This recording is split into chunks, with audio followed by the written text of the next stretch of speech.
Hey everyone, so today I'm reviewing the Jurassic Park Amber Collection Velociraptor. So the reason I'm so late to the party to review this guy is because apparently in Australia we are not cool enough to get models like this. I had to go beg and plead a whole bunch of people until I finally found someone who was willing to go to GameStop, I believe, and pick one up for me because I wasn't willing to pay the extravagant price they were charging on eBay for these guys. So I was going to end up paying over $100 for this guy when in America it's 30 USD. Quite a markup, eBay. Anyway, so I finally got my hands on two. I've got very exciting plans for both these guys, so stay tuned to what I have planned. So yeah, this is the box. Beautiful display. So this is a collector's item, of course. I don't recommend this one for children. So yeah, let's get it open, shall we?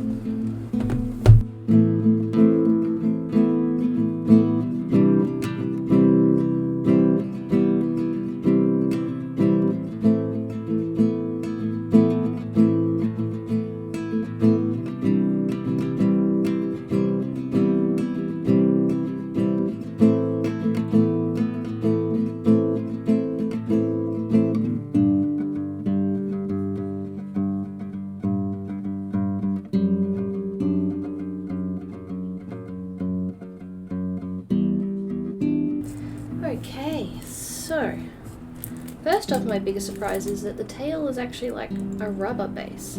So this is going to be something different to sculpt with, but it is posable, so that's quite nice. But see, one of the things I want to customize onto one of my two of these guys is I want to do the Hypo Utah from the Isles. A lot of people have been requesting I do that one. I thought a posable one would be epic, so I'm going to probably use a different posable sort of clay on the tail just so it keeps its posability, but I'll have to test some things out to see if I can actually do that on this model. But yeah, as for posability, this is a beautiful, I guess what I would refer to it as a ball joint doll, I guess. I have a ball joint doll from Smart Doll and its joints are beautiful, and this one's very similar in the movement. It's beautiful. My other Velociraptor one actually had the jaw a bit up, so you can actually see into the gum, so I'm glad that it's not all of them. So this one's actually the better version. So I'd say the other one, since I've got a lot more sculpting to do on the other one, I'll actually use that one as the Hypo Utah, and I'll make this one into my favourite Velociraptor, which is the male Velociraptor from Jurassic Park 3. You know, the big blue guy with the frills or the quills on his head, the beautiful one. Yeah, but yeah, posability is amazing. Even like the little claw is posable, so like that's really cool. So the range of motion you can get in these is really cool. So I'm going to have a bit of a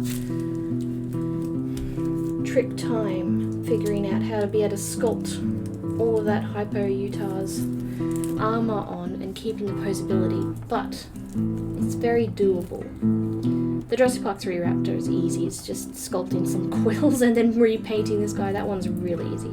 So this one is definitely going to be the Jurassic Park 3 because I don't need to resculpt the jaw.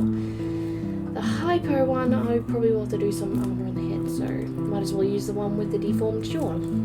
But yeah, this guy's really cool. Glad I was able to get my hands on these guys. So yes, look forward to future videos where I will be customizing two of these. Damn, this is cool.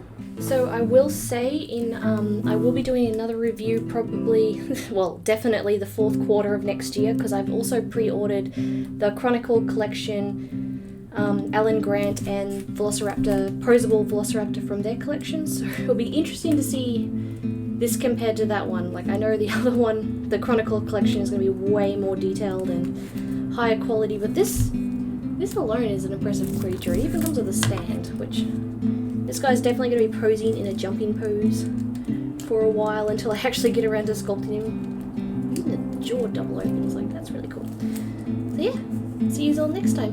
Bye!